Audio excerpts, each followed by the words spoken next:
Government workers must now wear Filipiniana-inspired clothes on all working Mondays of the month to supposedly boost employee morale, professionalism, and productivity in public workplaces.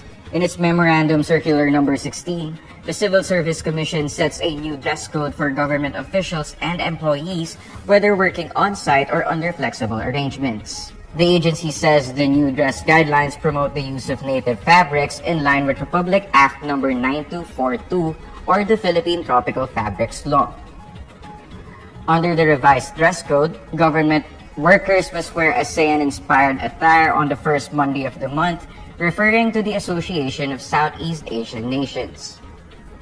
For the remaining Mondays, workers must wear Filipiniana-inspired clothing.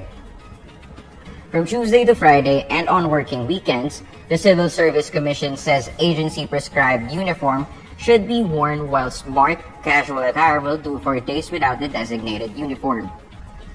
The memo defines Filipiniana-inspired attire as those influenced by traditional Filipino clothing that embodies the rich culture, customs, and heritage of the Filipino people. It could be pantsuits, blazers, or dresses made from indigenous fabrics adorned with intricate embroidery and unique details.